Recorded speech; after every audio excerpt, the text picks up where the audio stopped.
America does possess now the technologies to attain very significant improvements in the effectiveness of our conventional non-nuclear forces. Proceeding boldly with these new technologies, we can significantly reduce any incentive that the Soviet Union may have to threaten attack against the United States or its allies. As we pursue our goal of defensive technologies, we recognize that our allies rely upon our strategic offensive power to deter attacks against them. Their vital interests and ours are inextricably linked. Their safety and ours are one, and no change in technology can or will alter that reality. We must and shall continue to honor our commitments. I clearly recognize that defensive systems have limitations and raise certain problems and ambiguities. If paired with offensive systems, they can be viewed as fostering an aggressive policy, and no one wants that. But with these considerations firmly in mind, I call upon the scientific community in our country, those who gave us nuclear weapons, to turn their great talents now to the cause of mankind and world peace, to give us the means of rendering these nuclear weapons impotent and obsolete. Tonight, consistent with our obligations under the ABM Treaty and recognizing the need for closer consultation with our allies, I'm taking an important first step. I am directing a comprehensive and intensive effort to define a long-term research and development program to begin to achieve our ultimate goal of eliminating the threat posed by strategic nuclear missiles. This could pave the way for arms control measures to eliminate the weapons themselves. We seek neither military superiority nor political advantage. Our only purpose, one all people share, is to search for ways to reduce the danger of nuclear war. My fellow Americans, tonight we're launching an effort which holds the promise of changing the course of human history. There will be risks, and results take time, but I believe we can do it. As we cross this threshold, I ask for your prayers and your support. Thank you. Good night, and God bless you. Well, hello there, listeners. I'm Kyler. I'm Chris. I'm Ross. We've got another great episode for you today. We're going to be moving on and talking about the Cold War and very important program. Yeah, some history, kind of a flashback episode here. Yeah, exactly. Yeah. So, Ross, I believe you have some news for us at the beginning. Newsy news. Some very newsy news. I wonder if we were doing newsy we're news always doing newsy. Anyway, we have some exciting news. The most recent news in our topic of choice today. The U.S. Missile Defense Agency has announced the availability of the Continental United States Interceptor Final Environmental Impact Statement. Yes. So I went through the executive summary of this statement for all of you, which, you know, I love going through government paperwork, so that was just delightful. Don't say we don't do anything for you. That's right. That's right. Okay, so the Missile Defense Agency, which, as we all know, is what the Strategic Defense Initiative eventually evolved into, was considering, this is from late last year, mid-last year, you know, late-ish. There's not a lot of news these days, but they're considering three different sites. For the government, though, August 2019 is still that relatively is just like yesterday. recent. That's true. So. They're considering 3 different overall sites with 2 locations at some of these, but they're looking at Fort Custer in Michigan, Camp Ravenna in Ohio, and Fort Drum in New York as potential sites for building a new missile interceptor site. Nice. And so this environmental impact statement is going through, you know, just what would be the environmental impact of building these places. Obviously, they got 2 locations selected for Fort Custer, 1 for Camp Ravenna, and I think it was 2 for Fort Drum. And generally speaking, these are pretty solid sites chosen. There's not really heavy environmental impact. I do suspect that they might not build at Fort Custer just because they're both more of a wetlands environment, and the building estimates would probably be a bit higher. You'd have to drain it out, and you'd have to. Whereas Fort Drum and Camp Ravenna sites are already a little more arable land, buildable land. Are they choosing between one of these sites? I believe this is for one site, a single site. So they've got like 5 different locations between these 3 different fort/camps that they're considering for interceptor sites. and they're just going to be building it one. My money's on either Camp Ravenna or Fort Drum, unless, of course, there's some, super hush-hush information that I am not privy to about why they need to build in Michigan. Mm-hmm. Keep it closer to those shifty Canadians. That's true, they are dangerous, but Fort Drum is technically closer. Well, I mean, Canada comes down there amongst the... So, yeah, you can see on the map here that Canada actually does come down pretty close to Fort Custer there, and Camp Ravenna between Lake Erie and Lake Huron. Erie, thank you, I always do that. Eries are not Erie, but, Looks like all three are kind of close to those Canadians. Yeah, well, that's clearly what they're concerned about. Yeah, got to keep an eye on those. It's that fake politeness they use Canadians. That's lower your guard. That's the short route from Russia. Yeah, that too. Yeah. So, in that case, though, they'd probably be better off looking at Alaska, but Well, but no, you go over the. We top. all know that Canada's basically owned by You Russia go over the top of the North Pole. Yeah. Anyway, yeah. So, looking at these, Canadians and their politeness is just a secret fifth column. The good news is that none of these sites is wholly ruled out. Like, there's no endangered species or anything that they have to worry about. No nasty runoff or anything that's going to be a problem if they build on these sites. So, hopefully they've been able to move on, and we've got some building going on. We'll have another interceptor site soon. And typically, the environmental impact report is one of the last things to happen before you actually start construction. True story. We should get one soon. Yep. That's good. We may already have one under construction. Yeah. That's true. So. And we plebes aren't aren't privy to it. That's right. It's classified. Yep. That's right. Classified. Exactly. And that's your newsy news. Okay. All right. Well then, I'm going to go ahead and get started. So, before we get to today's topic, I want to give some background because that's important. Naturally. I'm a historian and you have to do that. So, World War II ends. Chris, you know the year off the top of your head? World War II ends in 1941. 42. 41.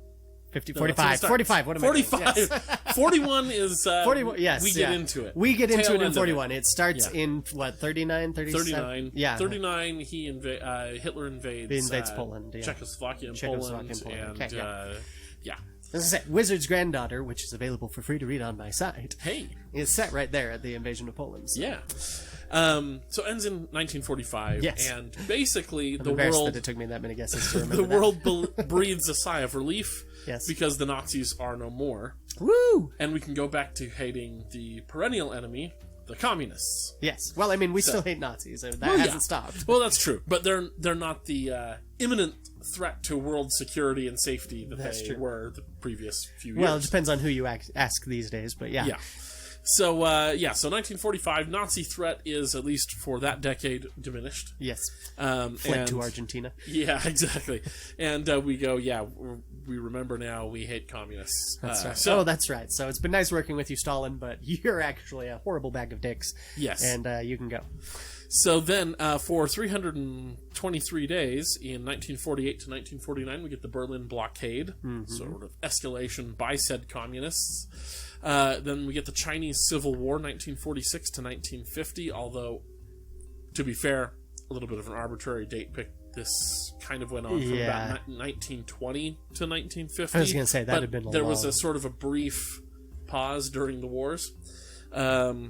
But 1946 to 1950 was sort of the last final one. Yeah. And this time, the Chinese, after not getting help from the Americans in the previous couple of decades, turned to the communists, and hey, what do you know? Boom. The Soviets are willing to back the Chinese Communist Party in this civil war, and with Soviet backing, they win.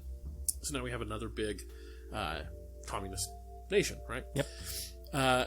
The former allies, excluding Russia, from World War II decide that, hey, maybe communism isn't great and Stalin is kind of scary. So we form NATO, the North Atlantic Treaty Organization. Great alliance there of nations. And then 1950, the Korean War breaks out. 1950 to 1953, the Korean Communist Party is trying to take over. They're mostly in the north because, wouldn't you know it, they're being backed by the Chinese Communist Party. Yes. Who's also backed by the Russian Communist Party. So basically, Russia is getting its sticky little fingers everywhere it can. And not that America wasn't either, but not that America wasn't either, but yeah, definitely trying to spread their thing while the U.S. policy of containment is trying to stop communists from doing their thing and spreading their thing. Yep. And then the Warsaw Pact is created in 1955 as a direct response to NATO. It's basically the Soviet NATO. Yep. It's their alliance of nations. Then 1955 starts the Vietnam War. Yes. Backed by, of course, the Chinese Communist Party, which by this point had sort of split from the Russian Communist Party. They basically were like, hey, thanks for the help, Stalin. Bye. Yeah. But we're good now. Thanks for that. So and it really kind of like we did to the French. Yeah, a little bit. Yeah, exactly. So in the early years, they were still kind of listening to Moscow, but by 1975, of course, this is a 20-year-long war. Over the course of that war, basically China's like, well, we appreciate the small loan of $1 million you gave us, but thanks, we're going to do our own thing now, and you can piss off. And they had too many people and too much money now for the Russians to really stop them, so they were just happy to have another communist neighbor. But in the middle of all that, we get the Berlin Crisis, 1961. This results in the construction of the Berlin Wall. The Berlin Crisis is when Moscow said to the Allies, hey, get all your troops out of here, and the Allies said, no. Yep. And so they said, fine, we'll build a wall. And we said, okay, I guess we can't stop you if it's in the territory that you control. And everybody tried to flee communist-held East Berlin because communism is so wonderful. Yep. Not that, but the wall totally stopped them from trying that anymore, though. Yeah, exactly. Walls are super effective. Yeah. And then 1962, we get the Cuban Missile Crisis. Russia trying to place missiles in Cuba that can hit most of America, definitely the eastern seaboard. Very scary period. Very, very, very scary period. Accurately depicted in X-Men, what is it? First Class. First Class. Yes. Just kidding. Very accurate. Very historically accurate. Strategic Arms Limitation Talks, also known as SALT. SALT 1, because there were two of these talks, in 1969. Accurately seen in the Angelina Jolie movie Salt. Exactly. 100% historically accurate. But these talks were basically like, hey, world and everyone who lives on it, maybe the idea of completely irradiating our planet through nuclear warfare is perhaps not the wisest solution. Yeah, maybe a little scary. Yeah. Maybe not good for anybody. Is there any other option we want to talk about? Maybe. And the whole world went, maybe. And we talked about it and agreed, okay, let's cool it off a minute, calm down. Things went pretty well for about a decade of either reducing or at least plateauing things. It kind of cooled down. For a while, it really didn't look like it would be plausible that we would get the Fallout games in real life. Yeah. Then 1979, we get Salt 2, where everybody was like, we're still cool with this, Salt right? 2, salt harder. Yeah, even saltier. Yes. The salt and the reason that happened in 79 is because towards the end of that decade, after the first SALT, things were starting to get uncomfortable again. Yes. The U.S. was starting to pressure economically the Soviet Union, which was resulting in it dying. So imagine an animal that you're smothering to death and how it might start to fight back a little bit. Yeah. Is a little bit like that. Yeah. So then we get SALT 2, where everybody's like, we're still keeping our Mexican standoff guns lowered, right? Everybody, like, we're not gonna go crazy. We're not right? in full standoff mode here yet. Yeah. And everybody agreed, yeah, okay, let's maybe try to keep that off. Then in 1985, Gorbachev, I believe it was Gorbachev, right? We get Glasnost. In what year? 1985? Yeah, that'd be Gorbachev. Yeah. Glasnost. Chris, what is that? Oh man, it's been too long, man. Come on, it's Russian. I know it's. Oh, that's right. It's Okay. Hold on. Yeah. Glasnost was Gorbachev's policy of transparency, of actually making openness. Of making clear what they were doing and being far more open, both to the West and within the Soviet Union, as to what the government was doing. Which was definitely a nail in the coffin for the Soviet Union. Oh yeah, the Soviet Union doesn't function well with transparency. Oh no! Once you know what they're actually doing and how far they've actually strayed from any sort of communist principles, and then we get Perestroika in 1987. Yes, his efforts to rebuild and to vamp everything up into something that will actually work. And then in 1989, this was the real killer. Gorbachev basically said it was no longer against the rules, totally verboten, for satellite nations to not listen to Warsaw, that they could in fact rebel without getting totally crushed militarily by the Soviet Union. And so basically every single satellite nation said, oh, okay, peace out then, bye. No more communist buck for us. Yep. And then in 91, Gorbachev, 1989, later that same year, the wall comes down because, again, it's no longer technically illegal for the citizens of East Germany to destroy the wall or to get near the wall without getting shot, so they take it down. Yep. And Gorbachev Mostly says thanks it's to okay. David Hasselhoff, of course. Yep, exactly. Yeah, without Hoff, I mean, Never where would would the have world be, you know? Still divided. Yeah, absolutely. And then 91, the Soviet Union officially dissolves. Yep. Russia becomes Russia. It's the Russian Federation. So, before the wall comes down, just before Glasnost and Perestroika, Yeah. 86, right? 83. 83. 83. Ronald Reagan, U.S. President, makes an announcement, which you heard at the beginning of this episode, Yes. that the creation of the Strategic Defense Initiative, or SDI. So, Chris, just fun trivia for you. Care to guess how much this project has cost in the 4 decades since it since it was announced? I mean, like, on the one hand, I want to aim really high, but on the other hand, if I go too high, I don't want to lessen the impact of how much it has been. So I'm going to go with... Oh, geez, but I don't even know how high is too high. It is the government, and it is military spending. Over 4 decades. Over 4 decades, yeah. I'm going to go with 500 billion. Okay. I did go too high? You did go too Dang high. it! I was about to say before you guessed, it got shut down in 92 Yeah, by largely Bill, shut 92 or 93 by Bill Clinton. Yeah. And So- became so the we have- Missile Defense Yeah, so we have Agency, 20 yes. years. So 20 where years. it was really, really active. And how much did that do then? Do you want to guess? Nah, I already guessed Okay. once.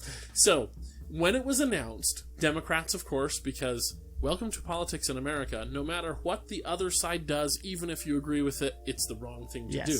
This Right. was an active, like, Reagan basically billed this as, look, this whole mutually assured destruction thing we've got going on is Not a great actually idea. really bad. Yeah. This isn't a good thing to rely on, so let's try and find a way to make nuclear weapons obsolete. That was the stated goal of the And strategic Reagan really did, by all accounts, by all evidence that I have seen, Reagan really did dislike the idea of so many nukes and really did want to see nuclear de-escalation. So a Democrat, I forget the name, I read the newspaper. I believe it was Ted Kennedy that was... Well, Ted Kennedy gives it its name. Oh, okay. But this is a different Democrat, and I can't remember if it was a senator or if it was a representative, but some high-ranking Democrat politician wrote for the New York Times, I believe it was. Sorry, I read the paper from 83 earlier today, and I can't remember all the details. That's fair, that's fair. Yeah, but I did write down this detail. It was projected to cost $170 billion. Nice. And because this is the government, you never come in at or under budget, ever. No, ever. No, no. So, the project's cost to date, because the project got mostly shut down and then renamed something else, but it's still kind of technically a little bit alive. Yeah. To date, the project has cost $209 billion. Wow. Which is only just a little bit. Yeah. I'm that's impressed so that they much. only went over budget that much. Yeah, no kidding, right? that's- But still, I was like 209 billion with a B. Billion. Billion. That's a lot. That's so much. Anyway, so that was the cost of the program. Alrighty. Politicians and scientists argued that SDI was overambitious, which they definitely weren't aiming low. No, they were not. In the 80s. And so basically what this was a wide variety of projects, Yes. all contained under the umbrella of the Strategic Defense Initiative. Yeah.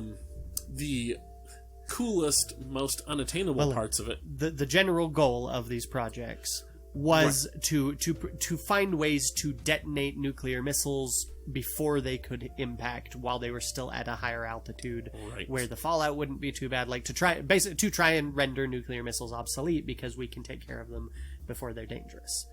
Yep. And they looked at quite a few options for doing this. Yeah, so they had like satellites that would have lasers on them that could be used to destroy like the computer equipment, the electronics equipment. Yeah, in the navigational warhead. systems. They had developed a bunch of like surface to air defenses. They had one thing, Project Pebbles. Well, Pebbles is, I can't remember if the first part was Project, or I'm pretty sure it was Project Pebbles. That basically was the idea in one of the Avengers movies where it would shoot like a titanium rod or whatever to the Earth. It was that idea. So it would be a satellite up there that had these small projectiles on it that would, when a nuclear missile was launched, it would shoot a teardrop-shaped tungsten warhead, like a small projectile, at it and at the warhead. It. Huh. All of these ideas looked really super awesome on paper. And had cool names like Project Pebbles.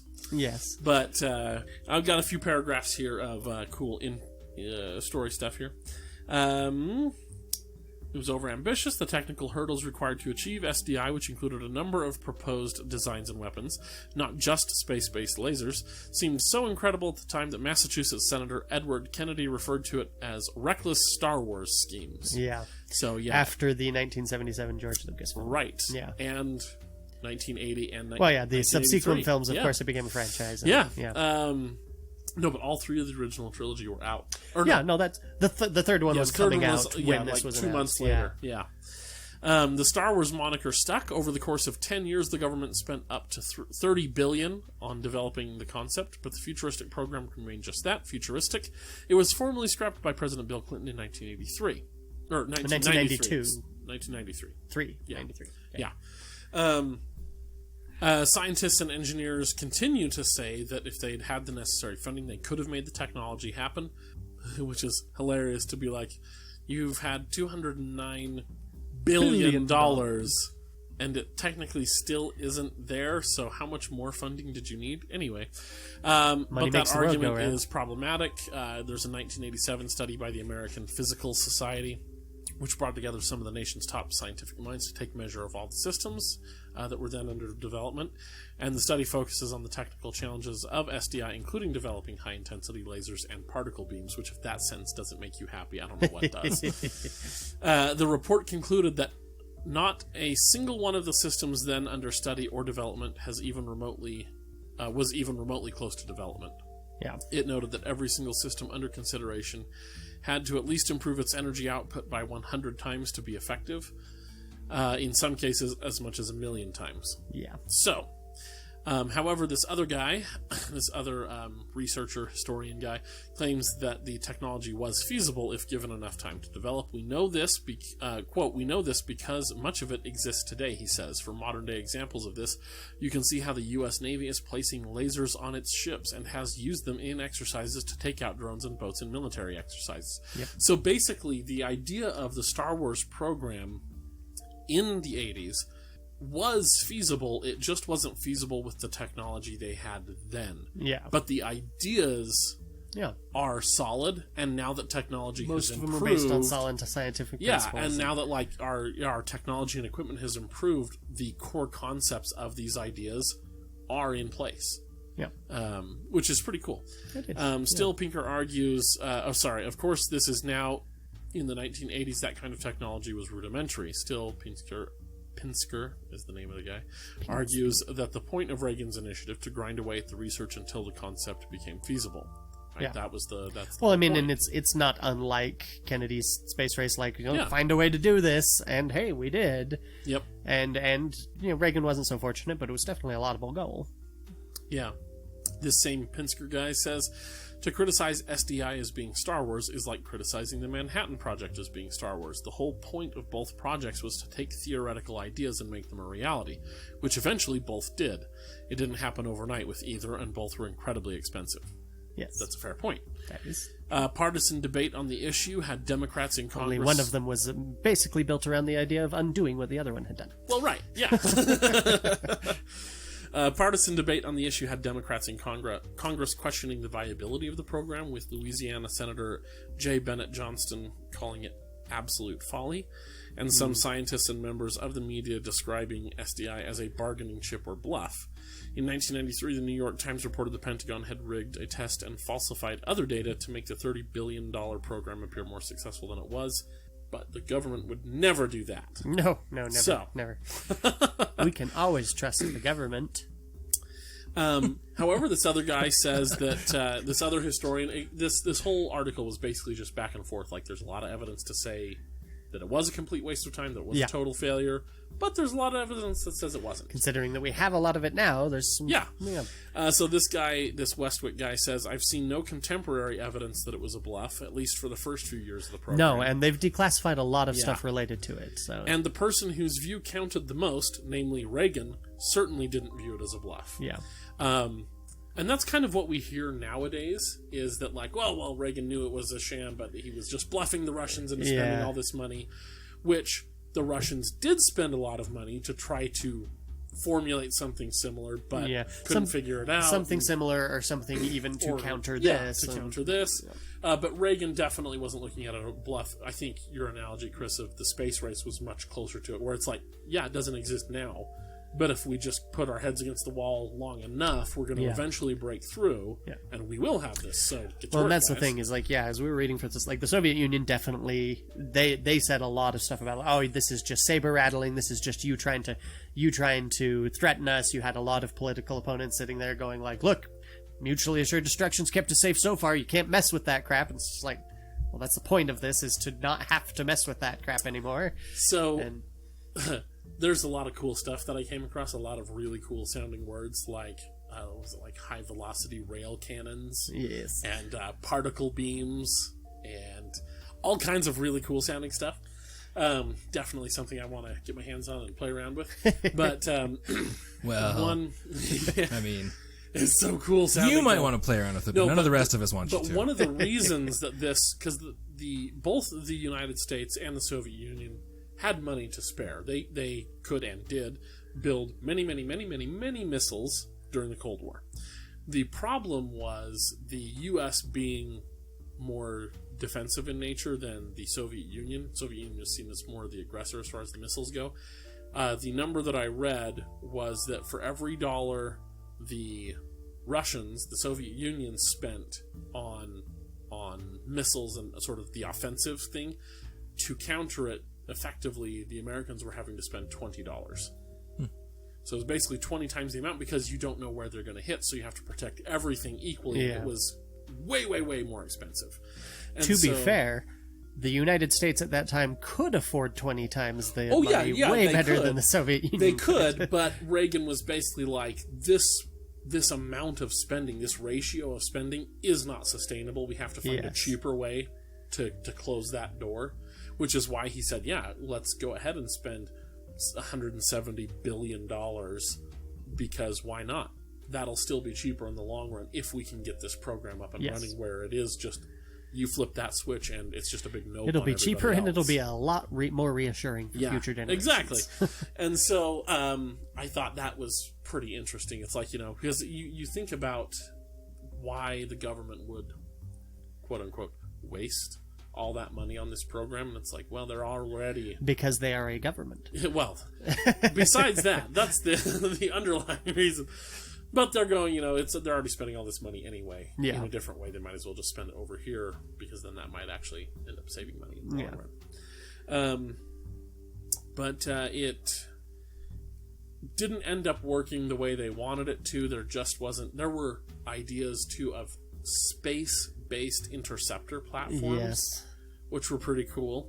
Those were the ones specifically that got Ted Kennedy to give it the moniker Star Wars, as was a derisive term used by most of the media at the time, all of the political opposition and the Soviets to describe that. And Reagan was very particular about, like, no, please just call this the Strategic Defense Initiative. The Republicans were very heavy on, like, when you use that moniker, you're just playing into Soviet hands and doing what they want. This is a Soviet campaign of disinformation against us, which all sounds really familiar, actually. Yeah. But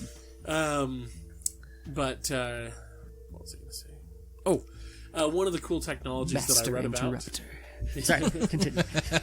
One of the cool technologies that I read about was the missiles by this point did have some ability to heat track. Yes. But the guiding systems, the laser guided systems that came out of the Star Wars project, were able to adjust and actually lead and target the cool metal body of the rocket instead of the hot afterburn of the engines, so it made them a little bit more accurate. So that was one thing that they did discover that has now carried through to pretty much all modern missile defense systems. Yeah, pretty neat. So it was, while itself, I guess the original vision for it did fail overall, and a lot of the more wild programs obviously didn't pan out. But we still do have a missile defense agency because it evolved out of this. And they're still building missile defense platforms and such, like we discussed in the Newsy News. So so in '93, Bill Clinton was like, "Hey, we don't need quite as much of this program as we did 10 years ago, so bye." Got rid of a bunch of it, kept basically what we had worked working, out. yes. Yeah, basically, okay, what is working, what have we figured out, and let's double down on that kind of a thing. And it became the Missile Defense Agency, which, as you just said, is still building things and keeping us safe. Pretty cool. Pretty cool. It is indeed. Yep. Ross, anything to add? Star Wars is great. Yep. It was a great program. It was really neat. It's an awesome program. It's one of those pushes that got us a lot of really cool technology. That's right. Yeah. And lets us rest a little easier. It's true. What a great program Star Wars was. Anyway, well, we hope you enjoyed this episode on the Star Wars project. The history that led up to it. Yeah. And we be sure to follow us on Twitter at More Civilized, and join the Facebook group, A More Civilized Podcast, where we can all live a more civilized life thanks to the Star Wars program and the end of the Cold War. True story. Yep. Ross, you have a shout out for us, I believe. That's right. This week's shout out goes to Brock Bellinger, who is a new follower who talked with us a little bit on Twitter. Yep. Oh, cool. So thanks Brock. Thanks for listening. Thanks for boosting our numbers. And welcome aboard. You can follow me on Twitter at Random Paladin. You can find me on Twitter at Itinerant Baxter. You can also find my work, some writing, at writerinthehat.com, which is my author website. Recently updated, in addition to, you've still got links to several stories I've written that you can buy, and also another link to a free story that was read on Immortal Works Flash Fiction Friday podcast. Yeah, pretty cool. And again, may the Force be with you. Always! I'm Anna Graves, and thank you for listening to A More Civilized Podcast. Boy, it's like we haven't done this in a couple of weeks. Well, I was just wondering, do we want to use our Force ending? Oh, yeah. Whoops. Yeah, that's... Well, anyway, listeners, now that this is in the outro, we hope you enjoyed that April Fool's Day episode where we talk about Star Wars. Yeah, it's fun talking about Star Wars. Oh, man. Yeah, Star Wars program. Go read the Wikipedia article. It does a way better job than I did, but it was pretty cool. You did really well. Oh, you did great. Tried to synthesize that. Yeah, you did Ross had to step away from the episode in the middle. We hope you noticed. They probably never would have even guessed. Nope, not at all. That's you true. can always remove him saying that. That's true. Unlimited power. He does have unlimited power. He can also insert himself in there as he wants. Oh, that's true. Which I have done on the It'll be Ross just, that's interesting. You have done that before? Yeah. That's awesome. I usually put it in as like an editor's note, just like, by the way, this was completely off, so disregard. Anyways, we'll be back to our regularly scheduled programming next week. Goodbye. Yes.